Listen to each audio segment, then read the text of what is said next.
नमस्कार, मैं दिव्यांका त्रिपाठी दहिया स्वागत करती हूँ आपका क्राइम पेट्रोल सतर्क विमेन अगेंस्ट क्राइम के इस एपिसोड में। औरतें आमतौर पे सहनशील होती हैं। कई बार अपने ऊपर हो रही ज्यादतियों को औरतें चुपचाप सह लेती हैं और अगर नहीं तो उन्हें चुप कर दिया जाता है। तो ये कविता की कहानी क्या थी? उसका ये हाल किसने किया? ये उसके चुप रहने का अंजाम था या कुछ बोलने की सजा मिली उसे? कविता बचपन से अपने अपनों के लिए संघर्ष कर रही थी, लेकिन उसके संघर्ष की वो एक रात इतनी काली थी जिसकी वहशत से अगला सवेरा भी कांप उठा।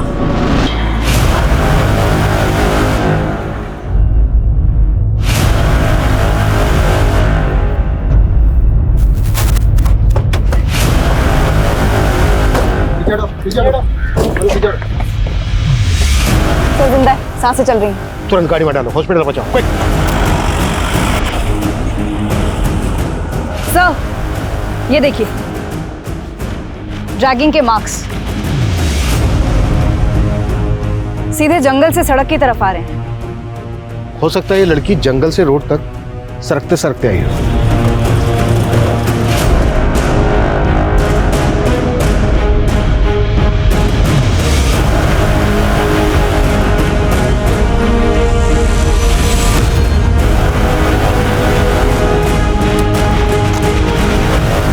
सर, ड्रैगिंग के मार्क्स यहीं से शुरू होते हैं। इसके आगे कहीं भी ड्रैगिंग के मार्क्स नहीं है। लगता है घटना यहीं घटी है।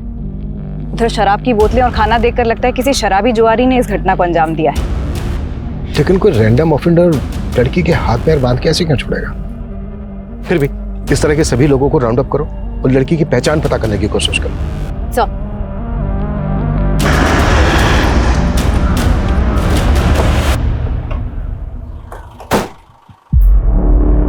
सर, लड़की की कंडीशन बहुत ही क्रिटिकल है। आई डोंट नो कि वो बचेगी भी या नहीं। बहुत ब्रुटैलिटी हुई है सर उसके साथ। गैंग रेप हुआ है उसके साथ sir. I am very surprised. इतना सब कुछ हो जाने के बाद भी लड़की ने अपने सांसें नहीं टूटने दी। लड़की वाकई बहुत हिम्मत वाली है, तभी तो इतनी बुरी हालत होने के बावजूद खुद को 200 मीटर ड्रैग करते हुए रोड तक आ गई। लेकिन एक बात समझ में नहीं आ रही है, क्रिमिनल्स ने उसको इतना टॉर्चर किया, फिर उसको जिंदा क्यों छोड़ दिया होगा? अपने 2 लोगों की 12-12 घंटे की ड्यूटी यहां पे लगाओ। ये लड़की मुझे 24 घंटे।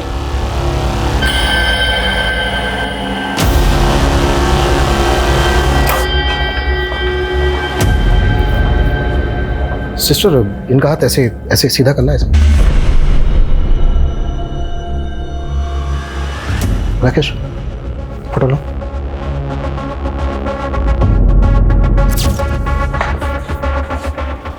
ये जो टैटू है इसमें किसी साउथ इंडियन लैंग्वेज में शायद ये कोई शब्द है।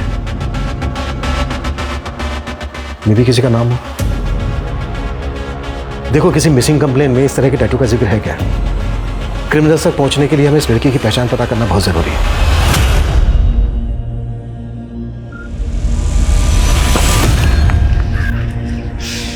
पापा का सपना था कि तो स्कूल की कबड्डी टीम में चुनी जाए, लेकिन अब हाल ये है कि स्कूल का फीस नहीं भरा तो स्कूल से नाम कट जाएगा। भैया, क्यों ना हम पढ़ाई के साथ साथ कोई और काम ढूंढ ले? बाबा का सपना भी तो पूरा करना है। हम दोनों मिलकर माँ का हाथ बटाएंगे।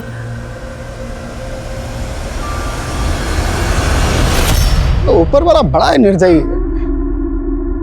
अब इस उम्र में तुझे विधवा कर दिया, ऊपर से 2 बच्चों का भार। तू ना चिंता मत कर, हम सब सही कर देंगे। तू ही पहुंचाए हमें इस हाल में, लेकिन तेरे इरादे हम कभी कामयाब नहीं होने देंगे। ये रस्सी डल गई, इसकी ऐंठन खत्म नहीं हो रही। तो रुक, अभी बताता हूं तुझे मैं। इस केस से जुड़ी कोई मिसिंग कंप्लेन तो नहीं मिली और उस लड़की की आइडेंटिटी पर भी कोई लीड नहीं मिल रही है। मैंने पता किया, उस लड़की के हाथ में जो टैटू है वो कन्नड़ में वेंकट लिखा है। हो सकता है किसी आदमी का नाम हो जो उसके बहुत अजीज हो। सर, हो सकता है वो लड़की कर्नाटका से यहाँ आई। मानसी, एक काम करो, उस लड़की की फोटोग्राफ साउथ इंडिया के पुलिस हेडक्वार्टर्स में सर्कुलेट करो। Sir. Yes doctor. What? Coma में चली गई? डॉक्टर, जल्द से जल्द उस लड़की को कोमा से बाहर लाइए, इससे पहले कि क्रिमिनल्स अंडरग्राउंड हो जाएं। उसका स्टेटमेंट लेना हमारे लिए बहुत जरूरी है। सर, मैं अपनी पूरी कोशिश कर रही हूँ, लेकिन मैं ऐसा कह नहीं सकती कि मैं लड़की को बचा पाऊंगी या नहीं बचा पाऊंगी। Okay sir.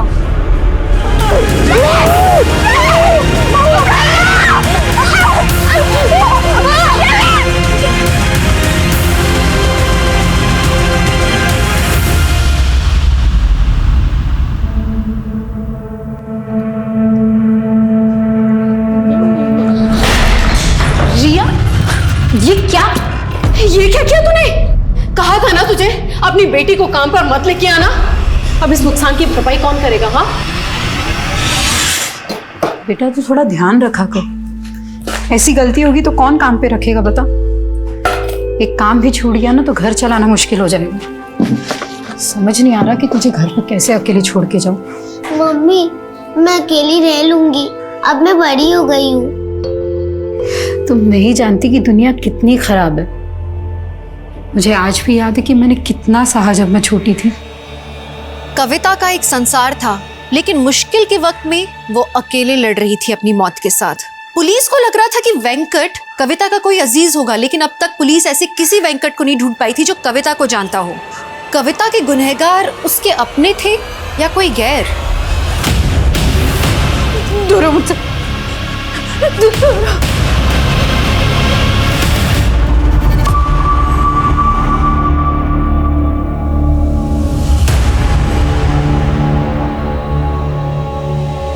रिया बेटा, उठो बेटा, कुछ खा लो। आ जाओ, उठो बेटा, उठो। मुझे नहीं खाना, मुझे मम्मी के पास जाना है। रिया ऐसे रोते नहीं है, मैंने कहा ना मम्मी जल्दी आ जाएगी, कुछ खा लो। नहीं, आप रोज झूठ बोलते हो, मुझे मम्मी के पास जाना है। अच्छा एक काम करते हैं, मैं ना तुम्हें मोबाइल पर कार्टून दिखाती हूँ, फिर खाओगी।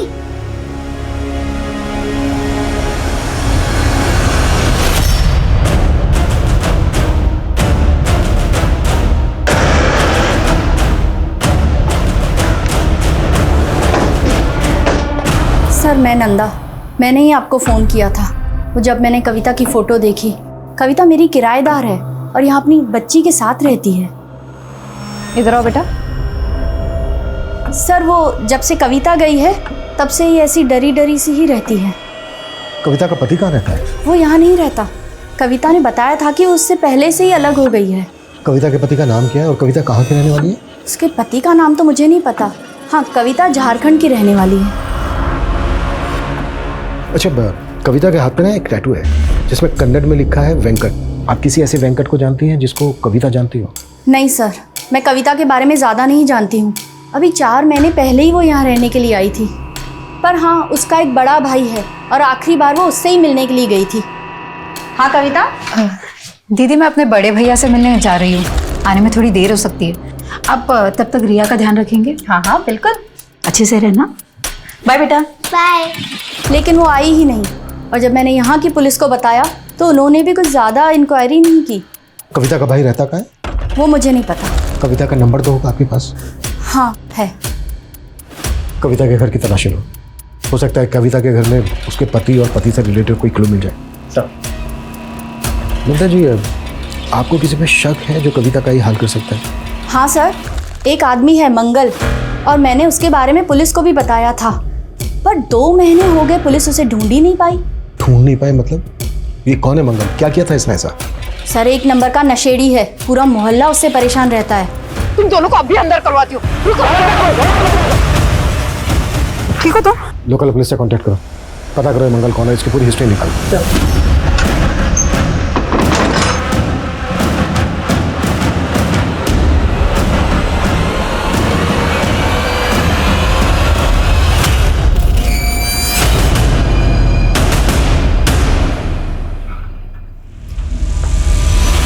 मम्मा, मम्मा।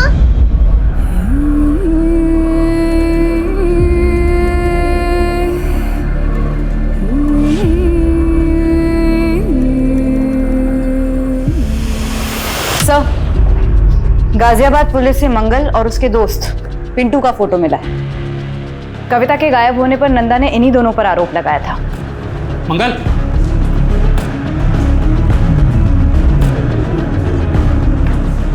मंगल, पुलिस कविता के घर तक आ पहुंची है। मंगल और पिंटू की तलाश के साथ साथ हमें यह भी पता लगाना होगा कि कविता का पति इस वक्त कहाँ है। कविता आखिरी बार अपने भाई से मिलने गई थी तो कहाँ गई थी? और कविता का पति और उसका भाई कविता की पहचान के लिए आगे क्यों नहीं आए? कविता के घर से हमें ये 2 फोटोग्राफ मिले थे। हमें यह भी पता लगाना होगा कि कविता के साथ इनका क्या रिश्ता है। रिया बेटा, आप इनको जानते हो? कौन है ये मेरे पापा है। अच्छा, तो ये आपके पापा हैं। बेटा नाम क्या है इनका? संपत। अच्छा बेटा, आपके पापा आपके साथ क्यों नहीं रहते? रिया, जो मैं कह रही हूँ उसे हमेशा याद रखना। अगर तुम्हें कोई भी छूता है तो तुम्हें पता होना चाहिए कि किस इरादे से छू रहा। अगर कोई तुम्हें यहाँ छू या ऐसे पकड़े तो समझ लेना वो ठीक नहीं है, गलत है। वहां से भाग जाना या मदद के लिए जोर से चिल्लाना, ठीक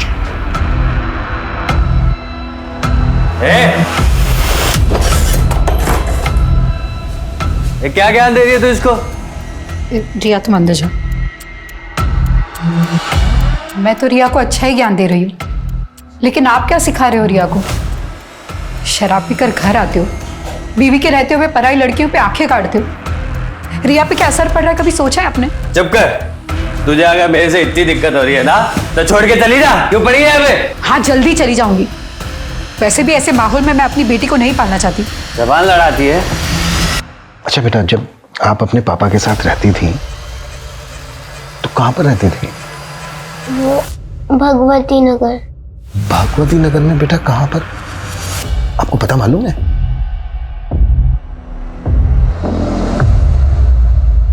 अच्छा बेटा,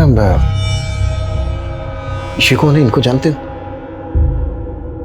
ये मेरे प्रवीण मामा है। तो बेटा ये जो साथ में है ये आपकी मामी होंगी, है ना? हाँ, सुजाता मामी। बेटा आपकी नंदा आंटी ने बताया था कि आपकी मम्मी आपके प्रवीण मामा से मिलने गई थी। आपको पता है वो क्यों गई थी? और आपके प्रवीण मामा और मामी कहाँ पर रहते हैं? पता नहीं। आपके प्रवीण मामा और मामी का कभी कोई झगड़ा हुआ था? चॉकलेट? नहीं, ये ऐसे नहीं मिलेगी। पहले मामा को ये लो तुम्हारी चॉकलेट। ये मामी, आपको पता है मैंने कल ड्राइंग बनाई। अच्छा, चलो दिखाओ मुझे। भाभी चाय 2 मिनट में आई। अरे कविता, तुमने रिया का एडमिशन कराया ना स्कूल में? वो भैया दाखिले से पहले बच्चे के माँ बाप का भी इंटरव्यू लेते हैं। इसके लिए हमें अंग्रेजी सीखनी पड़ेगी। बस कैसे भी करके उसका वहाँ दाखिला हो जाए। भैया वहाँ स्पोर्ट्स भी है। अच्छा। अब हम तो कबड्डी प्लेयर बन नहीं पाए, पर रिया हमारे बाबा का सपना जरूर पूरा करेगी। और अच्छा है ना? बनेगी ना तो कबड्डी प्लेयर? हाँ मम्मा, मैं बहुत बड़ी कबड्डी प्लेयर बनूंगी। ओह अच्छा, तो आपकी मम्मी आपको कबड्डी प्लेयर बनाना चाहती है ना? Strong girl. अच्छा बेटा, आपकी मम्मी के ना यहाँ पर हाथ पर बेटा ये एक कन्नड़ में ना एक नाम लिखा है, वेंकट। बेटा आप बता सकते हो ये वेंकट कौन है?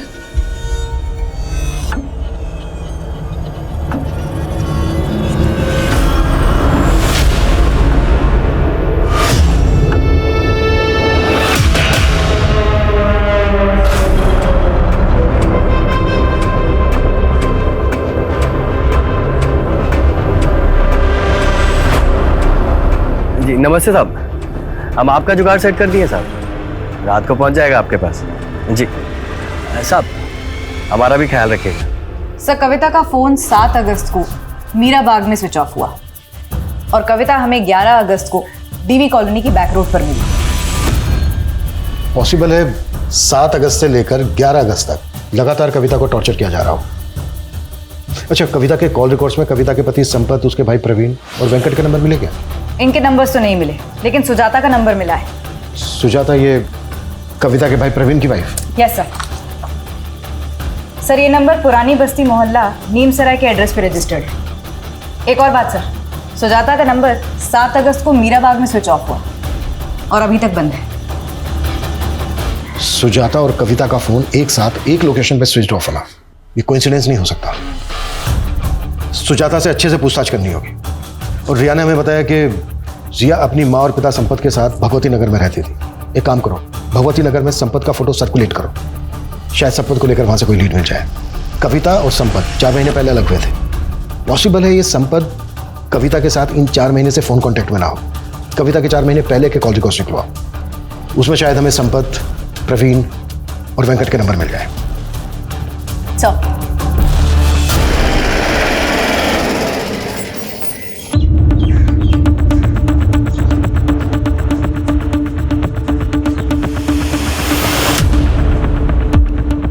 यहाँ तो अक्सर ताला ही लगा रहता है। सुजाता बहुत कम ही रहती है यहाँ पे। और उसका पति प्रवीण, वो नहीं रहता यहाँ पे? उसका तो कोई पति है ही नहीं। पति नहीं है? हमें तो पता चला कि ये उसका पति है। इसे तो कभी नहीं देखा यहाँ पे। और ये कविता नाम है इसका? इसे भी नहीं देखा। सुजाता की फैमिली में और कौन कौन है? उसकी कोई फैमिली नहीं है, वो अकेले ही रहती है। और जब भी आती है तो नए नए आदमी आते जाते रहते हैं। हमने तो सुना है वो धंधा करती है। What? सुजाता एक प्रोस्टिट्यूट है?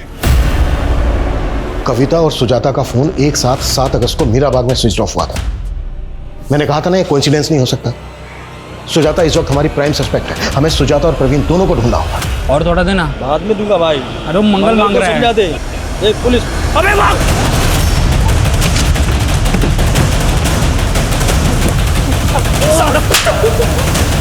ये बोल, कविता के साथ क्या क्या किया तूने और मंगल ने?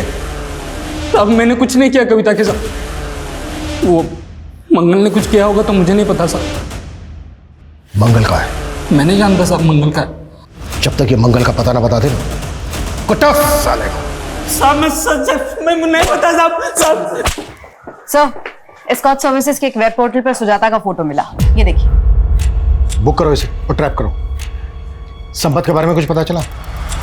सर, उसके झारखंड वाले घर में भी ताला लगा हुआ है। झारखंड पुलिस से पूछा तो पता चला कि संपत दिल्ली के किसी बार में वेटर है, लेकिन कौन से बार में ये नहीं मालूम चला। तो मालूम करो संपत क्यों और किस मकसद से गायब है। कहीं ऐसा तो नहीं है कि वो इस केस का राजदार है?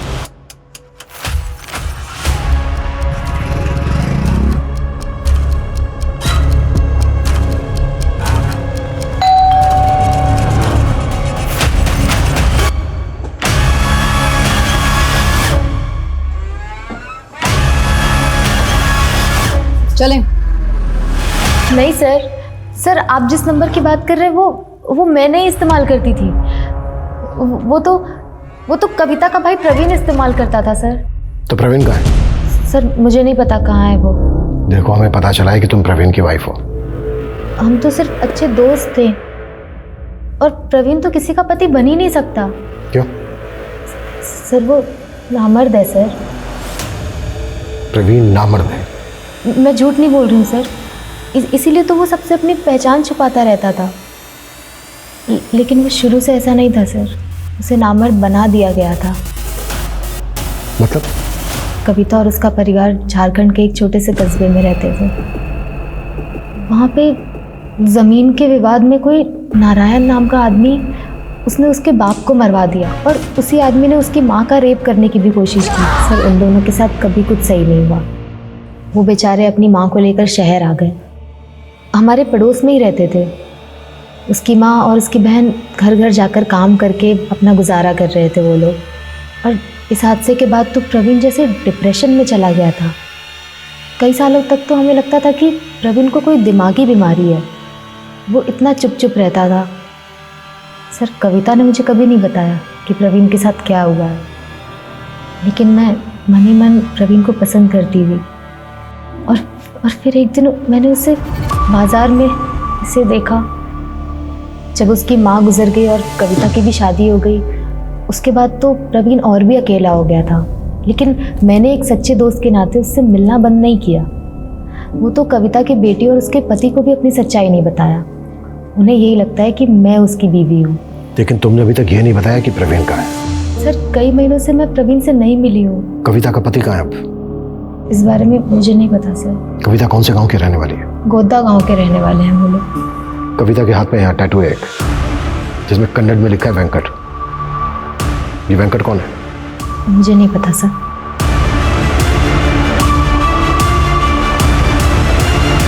पता करो इस सुजाता की कहानी में कितनी सच्चाई है, या ये फिर अब भी हमें घुमा रही है। झारखंड पुलिस से कांटेक्ट करो। सर पल्लवी नाम की एक लॉयर है, कविता के बारे में कुछ बात करना चाहती है। पल्लवी? सर मैं वेकेशन पे गई थी, वापस आई तो पता चला कविता के साथ इतना सब कुछ हो गया। आप कविता को कैसे जानती हैं? मेरी क्लाइंट है वो सर। कविता क्लाइंट है आपकी? जी सर। कविता का रेप हुआ था सर, और वो चाहती थी कि मैं उसका केस लड़ूं। किसने किया था? रामबाग पुलिस स्टेशन के कांस्टेबल मुकेश ने सर। कविता उसके घर पे काम करती थी और इसी ने कविता का रेप किया सर। पुलिस कांस्टेबल ने कविता का रेप किया था? जी हाँ सर, और उसके पति ने भी उस बेचारी का साथ नहीं दिया सर। ये आंसू बहा के मत दिखा। हाँ, क्या भरोसा, तू खुद सोई हो उसके साथ जाकर, और जब मन भर गया और लगा कि मुझे तेरे इस रिश्ते के बारे में पता चल जाएगा तो नाटक कर रही है। कैसे आदमी आप, मेरे साथ इतना सब गलत हुआ और मुझ पे इलाज लगा रहे। तो तेरी क्या आरती उतारूं मैं? चुप करके बैठ जा। और है ना, तू जानती है ना वो कितना पावरफुल आदमी है, कुछ नहीं कर सकती तू उसका। मैं चुप नहीं रहने वाली, चाहे आप मेरा साथ दे या ना दे, मैं इंसाफ लेके रहूंगी। तुम्हारा रेप हुआ 16 फ़रवरी को, तुम पुलिस स्टेशन पहुंची 18 फ़रवरी को। 2 दिन क्यों चुप रही कविता? मैं बहुत डर गई थी मैडम, मुझे लगा कि मेरे पति मेरे साथ थाने चलेंगे, लेकिन मैं उस कांस्टेबल के बड़े साहब से भी थाने जाके मिली, लेकिन वो बोले कि मेरे मेडिकल रिपोर्ट वाले कहा कि मेरा रेप ही नहीं हुआ। तुम्हारा रेप होने के 2 दिन बाद तुम्हारा मेडिकल हुआ था ना, तो इसीलिए शायद मेडिकल रिपोर्ट में रेप कंफर्म नहीं हुआ होगा। और तुम आई भी तो मेरे पास रेप होने के 1 महीने बाद। तो क्या आप भी मेरी मदद नहीं करेंगे? उसकी आंखों में सच्चाई थी सर। ये केस मेरे लिए भी काफी मुश्किल था, पर मैंने तय कर लिया था कि मैं कविता का केस लड़ूंगी। आप जो ये कह रही हैं, आपके पास कोई एविडेंस है? इससे बड़ा क्या सबूत होगा सर? जब से मैंने कविता का केस लिया मुझे धमकियां मिल रही हैं। देख वकील, कविता का केस छोड़ दे, अगर उसका केस लड़ा ना तुझे रेप करके काट देंगे हम। कौन थे वो लड़के? उन दोनों की शक्ल नहीं देख पाई सर, दोनों ने हेलमेट पहन रखा था, पर हाँ मैंने बाइक का नंबर नोट किया सर, क्रॉस चेक भी किया मैंने आरटीओ से, नंबर प्लेट फेक था सर। मुझे यकीन है सर, ये दोनों भेजे हुए गुंडे ये मुकेश के ही थे। आज कविता भले ही कौमा में है सर, लेकिन मैं उसकी लड़ाई जारी रखना चाहती हूँ। आपसे बस यही उम्मीद है कि कविता को इंसाफ दिलाते टाइम आप ये नहीं देखेंगे कि आरोपी आप ही की तरह एक पुलिस वाला है। आखिरी बार बोल रही हूँ, इसे काम पे मत लेके आना। अरे इतना अच्छा शोपीस तोड़ दिया देखो तो। बच्चे क्यों डांट रही हो तुम? है छोटी सी चीज तो तोड़ी है। तू टेंशन मत ले, चाय बना के ला मिले। जी सर। सर हमने इस केस को बहुत अच्छे से इन्वेस्टिगेट किया था। कविता के आरोपों में कोई सच्चाई नहीं थी, सरासर झूठ बोल रही थी वो। कहीं ऐसा तो नहीं है कि तुम कांस्टेबल मुकेश को बचा रहे हो? सर मैं किसी को नहीं बचा रहा हूँ। हाँ मुझे अभी पता चला है कि कविता के साथ गैंग रेप हुआ है, I am sorry for that, लेकिन ये साबित नहीं हुआ था कि मुकेश ने कविता का रेप किया था, बल्कि उसके पति ने भी उसके खिलाफ गवाही दी थी। क्या है ना साहब, मेरी बीवी हमारी बेटी को अंग्रेजी मीडियम में भेजना चाहती, तो इसलिए ज़्यादा से ज़्यादा पैसा जुटाने में लगी रहती है साहब। मतलब असल में कोई रेप नहीं हुआ उसके साथ? वो बोल तो रही है उसका रेप हुआ है, पर मुझे नहीं लगता। सर जब कविता का हस्बैंड ही उस पर डाउट कर रहा था, हम भरोसा कैसे करते? और सर उसके मेडिकल रिपोर्ट से भी यह स्पष्ट नहीं होता है कि उसके साथ रेप हुआ था।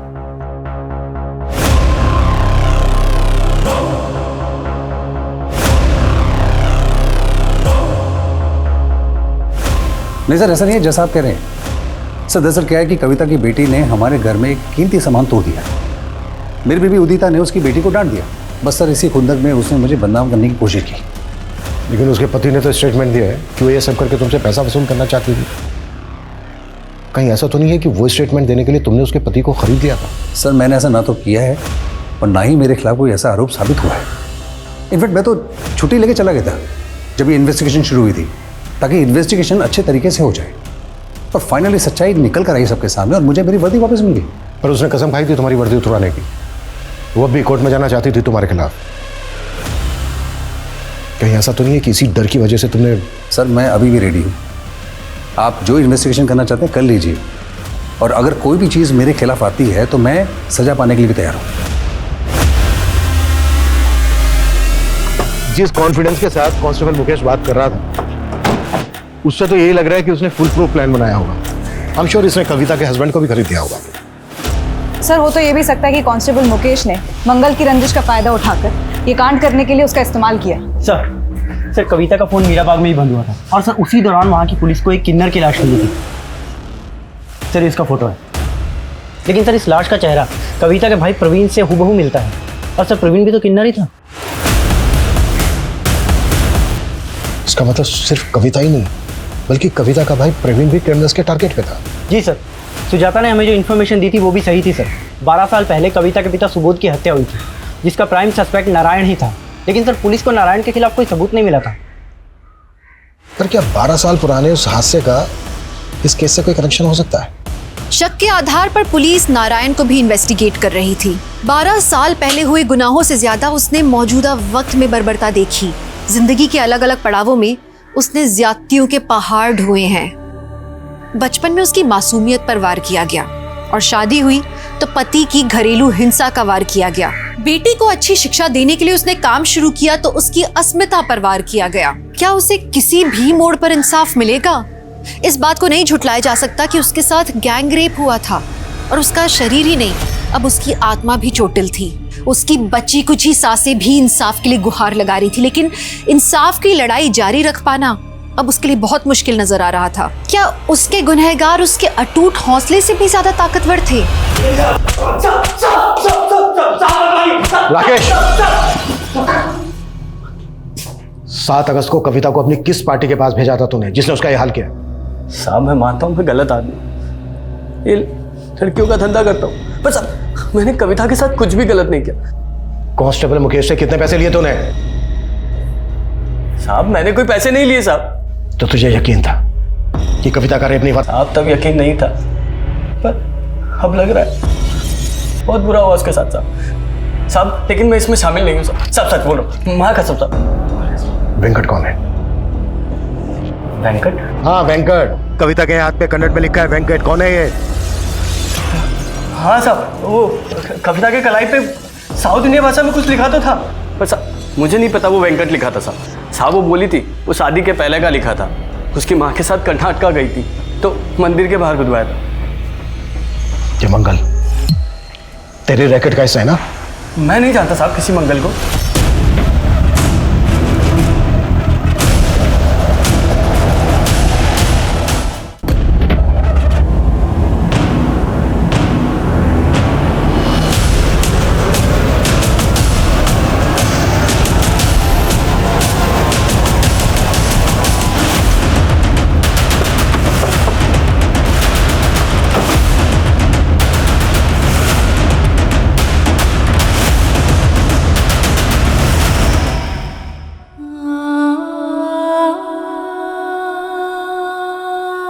सर मेरा फ़ोन आया था सर, मैं बस 2 मिनट के लिए बाहर गया था, इतने में समझ नहीं आ रहा है कौन अंदर गया।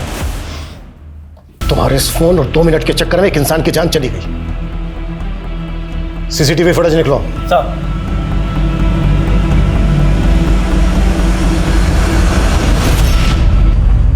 इसने सर कपड़े तो वार्ड बॉय के पहने हैं, लेकिन ये हमारे हॉस्पिटल का स्टाफ नहीं है सर। इस आदमी की फोटो हर जगह सर्कुलेट करो, पता करो ये कौन है। हॉस्पिटल के बाहर का सीसीटीवी फुटेज भी चेक करो ये आदमी कहां से आया, किस डायरेक्शन से आया और किस डायरेक्शन में भागा। क्विक!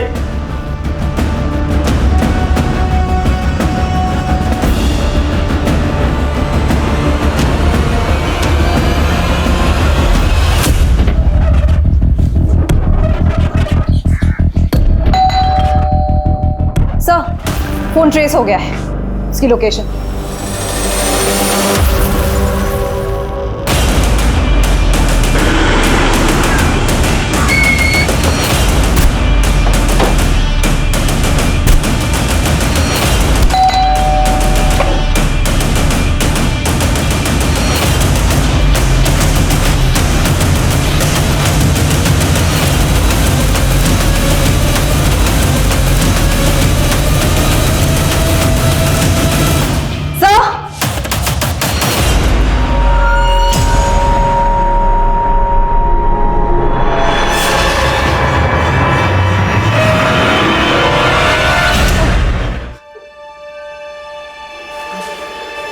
हो जाओ शुरू। बताता हूँ सर, बताता हूँ सर। पहले हमने उसके भाई को मारा। भैया फिर हमने सोचा कि वो हॉस्पिटल में मर जाएगी, लेकिन फिर हमने सोचा उसे हॉस्पिटल में ही मार देते हैं, इसलिए मैंने अपने ड्राइवर चंपक को भेजा। और ये सब तुमसे पल्लवी ने करवाया ना? हाँ। मैं नहीं जानती इसे। 2 लड़कों ने आपको जान से मारने की धमकी दी थी ना? हाँ। जरा ध्यान से देखिए, हो सकता है उन्हीं में से कोई एक हो सकता है। हाँ, ये हो सकता है। सर एक बात है कि पल्लवी मुझे कुछ ठीक नहीं लग रही है। ये काम करो, उसका फोन सर्विलेंस में डाल दो। हेलो। पुलिस तुम्हारे ड्राइवर का फोटो घुमा के ढूंढ रही है। ज्यादा देर जिंदा नहीं रहना चाहिए, वो मार के गायब करो उसे। तुम इतनी भी चालाक नहीं हो कि हमें घुमा सको। क्यों, क्या ऐसा? मैंने ये कविता का रेप केस ये सोच कर लिया था कि अगर मैं ये पुलिस कांस्टेबल मुकेश को सज़ा दिला देती हूँ तो बहुत जल्दी पॉपुलर हो जाऊंगी। लेकिन जैसे जैसे मैंने इसका केस स्टडी किया तो पता चला कविता को बेकसूर साबित करने के लिए इस केस में तो कुछ है ही नहीं, न गवाह ना सबूत। सोचा लैक ऑफ एविडेंस के चलते अगर मैं ये केस हार गई तो करियर बर्बाद हो जाता मेरा, इसीलिए मैं उस कविता को टालने लग गई थी। मैडम, आप इतने दिन से बोल रही है कि कोर्ट में अर्जी फाइल करेंगे, लेकिन अभी तक कुछ किया नहीं। हाँ तो टाइम लगता है ना कविता। लेकिन मुझे अभी आप पे भरोसा नहीं है। मैंने जो आपको फीस के पैसे दिए थे वो आप वापस कर दीजिए। तेवर ना जाके किसी और को दिखाना, जा नहीं करते तेरे पैसे वापस, निकल चल। मुझे मालूम था आप यही बोलेंगे, इसलिए मैंने आपका वीडियो निकाला, ये देखिए। आप देखना कि मैं क्या करती हूँ। मैंने तो उसे यही जताया कि मैं उससे डर गई हूँ। उसे बोला अपने सारे पैसे आके लेके जा। लेकिन काम वाली बाई मेरे चेम्बर में घुस के मुझे आंखें दिखा रही थी, मुझसे बर्दाश्त नहीं हुआ। मैंने उसे मीरा बाग बुलाया और बोला आके अपने पैसे लेके जा। फिर मैंने अपने बॉयफ्रेंड गुलशन को भेजा, उसने उसे वहीं से उठाया और एक वकील के पेशे को बदनाम किया है तुमने, और तुम्हें इसके लिए जरा भी पछतावा नहीं है।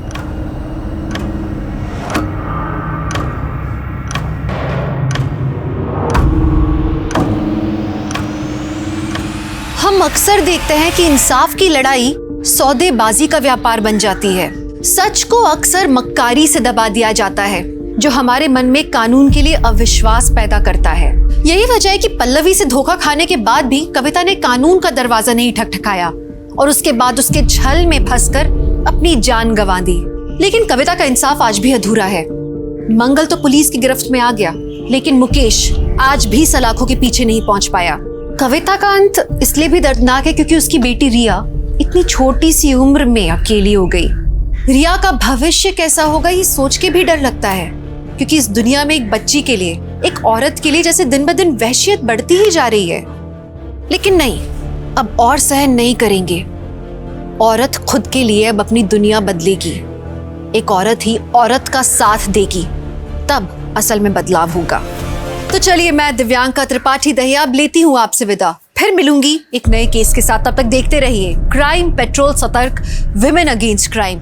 एक औरत परिवार, अब हर औरत का भार। स्वस्थ रहिए, सतर्क रहिए। जय हिंद। इस तरह के और भी एपिसोड देखने के लिए हमारे चैनल को सब्सक्राइब करें और बेल आइकन दबाना ना भूलें।